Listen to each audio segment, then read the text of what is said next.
અને આ વખતે નક્કી કર્યું છે એક પણ અપક્ષ જીતેલા વ્યક્તિને ભારતીય જનતા પાર્ટી સાથે જોડવાના નથી। સ્થાનિક સ્વરાજની ચૂંટણીનો માહોલ એકદમ જામી ગયો છે। પક્ષ વિપક્ષ આમને સામને આવી ગયા છે। વાક યુદ્ધ શરૂ થઈ ગયો અને એના પછી જે યુદ્ધ લડાઈ રહ્યો છે એ જનતા જ્યારે પ્રચાર માટે કોઈ જાય અને એના પછી સવાલ પૂછે એ બહુ જ ચર્ચામાં આવતું હોય છે। આમ તો તમામ પક્ષ અત્યારે તૈયારીઓ કરી રહ્યા છે। તમામ પક્ષના નેતા સ્ટાર પ્રચારકો બધા જ મેદાને ઉતરી ગયા છે। વિરમગામ અને એની આસપાસ હાર્દિક પટેલ જ્યારે સભા સંબોધતા હોય છે ત્યારે વિરમગામની જનતાને કરાયેલા કામ ગણાવે છે।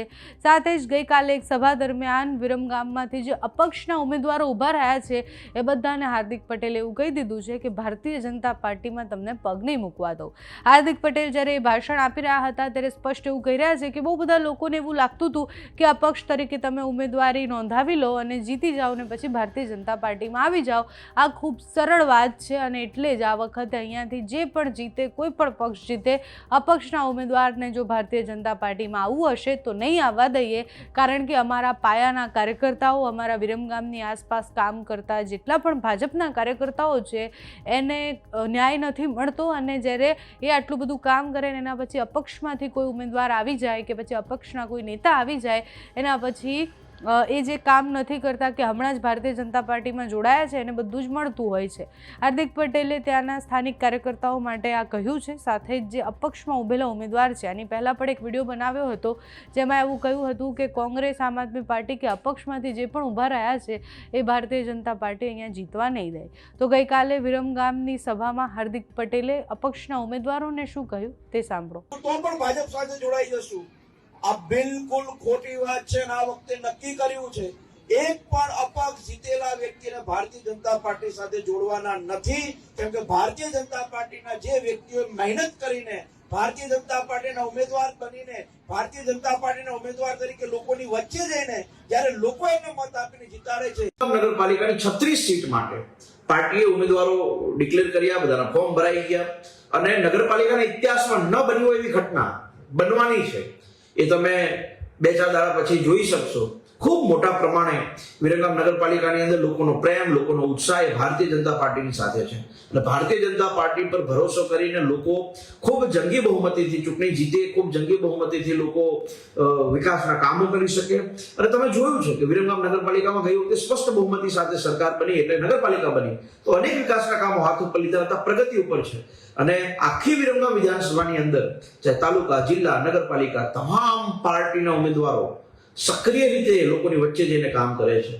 મારે માત્ર એટલું તમને કહેવું છું, તમે એટલું તમારા હૃદય ઉપર હાથ મૂકજો કે ભારતીય જનતા પાર્ટીનો ધારાસભ્ય હોય કે જિલ્લા પંચાયતનો સદસ્ય હોય, તાલુકા પંચાયતનો સદસ્ય હોય કે નગરપાલિકાનો કોર્પોરેટર હોય, કોઈ એવું તો નહીં કે વિરમગામ વિધાનસભાની અંદર ભારતીય જનતા પાર્ટીના ચૂંટાયેલા ઉમેદવારો નથી દેખાતા। હા, કોંગ્રેસ તો 5 વર્ષ ક્યાંય દેખાય નહીં, આમ આદમી 5 વર્ષ ક્યાંય દેખાય નહીં, પણ ચૂંટણી આવે એટલે આવી જ જાય, ચૂંટણી આવે એટલે અપક્ષો આવી જાય, ચૂંટણી આવે એટલે આ બધી પાર્ટીઓ આવી જાય। પણ લોકોની વચ્ચે જનસેવાના માધ્યમથી લોકોની સેવા કરવાનો જો કોઈ સંકલ્પ હોય તો આદરણીય નરેન્દ્રભાઈ મોદી સાહેબના નેતૃત્વની અંદર એમના માર્ગદર્શન હેઠળ માન્ય ભૂપેન્દ્રભાઈની આ ટીમ આ વિકાસના કામોની સાથે જનસેવાના કામોમાં અવિરત કામ કરી રહ્યા છે।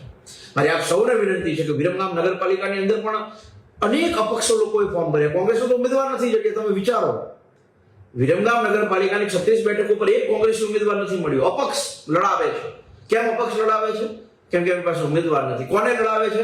તો કે ભાઈ આનાથી નારાજ હોય, આને ટિકિટ મળી તો એના કુટુંબમાંથી કોકને લાવીને એવી રીતે અપક્ષ ચૂંટણીઓ લડાવવાનું કામ એ કોંગ્રેસ કરે છે। હંમેશા લોકોને ડિવાઈડ કરીને રૂલ કરવાની નીતિ જે કોંગ્રેસની છે એના કારણે આપણા વિસ્તારની અંદર હંમેશા કોંગ્રેસ કંઈક ને કંઈક ગતકડા કરતી હોય પણ વિરમગામ વિધાનસભાની જનતા હંમેશા નિર્ણય કરતી હોય છે, ભારતીય જનતા પાર્ટીની ફેવરમાં કરતી હોય છે, ભારતીય જનતા પાર્ટીના ઉમેદવારોને જીતાડવા માટે કામ કરતી હોય છે। તો મારી આપ સૌને વિનંતી છે, દરેક સમાજના લોકોને વિનંતી છે કે એકમાત્ર નરેન્દ્રભાઈના નેતૃત્વની અંદર 500 વર્ષ પછી પાવાગઢે માતાજીની ધજા ચડી હોય તો ભારતીય જનતા પાર્ટીના નેતૃત્વમાં ચડી, 370 ની કલમ કોઈ હટાવી હોય તો ભારતીય જનતા પાર્ટીએ હટાવી, 5000 વર્ષ પછી અયોધ્યાની અંદર આપણા મારા તમારા ઈષ્ટદેવ એવા પ્રભુ શ્રી રામનું કોઈ મંદિર બનાવ્યું હોય તો ભારતીય જનતા પાર્ટીએ બનાવ્યું છે। આજે વિકાસની સાથે સાથે વિરાસતને જો કોઈ સાચવવાનું કામ કરતું હોય તો ભારતીય જનતા પાર્ટી કરે છે। ચાહે કાશી હોય, ચાહે સોમનાથ હોય, ચાહે દ્વારકા હોય, મહાકાલેશ્વર હોય, આ તમામ જગ્યાએ વિકાસના કામોની સાથે સાથે તમારી અને મારી જે વિરાસત છે એ વિરાસતને જો કોઈ સાચવવાનું કામ કરતું હોય ને તો મારી અને તમારી પાર્ટી ભારતીય જનતા પાર્ટી કરે છે. આ ભાજપ એ આપણો પરિવાર છે અને જો એ કામ સાથે આપણે આગળ વધીશું તો હું નિશ્ચિત રૂપે એવું માનું છું કે વિકાસની ગતિને ખૂબ વેગ મળવાની છે. અનેક વિકાસના કામો હાથ ઉપર અત્યારે છે, અમુક વિકાસ કામો તો પ્રગતિ હેઠળ છે. એટલે તમે એવું માનો કે આવનારા દિવસની અંદર તમે અને મેં જે કલ્પના કરી છે ને એવું વિરંગામ બનાવવા તરફ આપણે આગળ વધી રહ્યા છીએ. અને અટલ બિહારી વાજપેયી સાહેબ હંમેશા કહેતા, એ વખતે મુંબઈની અંદર બહુ વર્ષો પહેલા એમની સભા થયેલી ત્યારે તો ભારતીય જનતા પાર્ટીની કોઈ સીટ નથી, છતાં પણ એમણે કીધું હતું કે ભાઈ એક દિવસ અમારી સરકાર બનશે. આજે દેશની અંદર સરકાર બની, અનેક વિકાસના કામો, અમુક વિરાસતના કામો જે ન કલ્પના કરી શકીએ એવા કામો થઈ રહ્યા છે.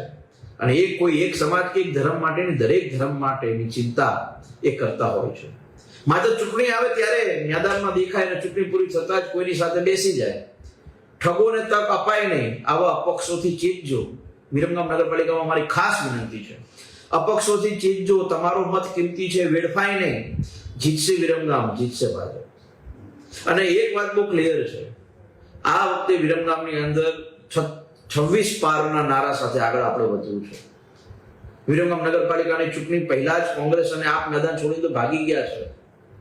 અપક્ષોની પણ વિરમગામની જનતા જમાના જપ્ત કરવાની છે. માત્ર વિરમગામની અંદર કમળ ખીલવાનું છે.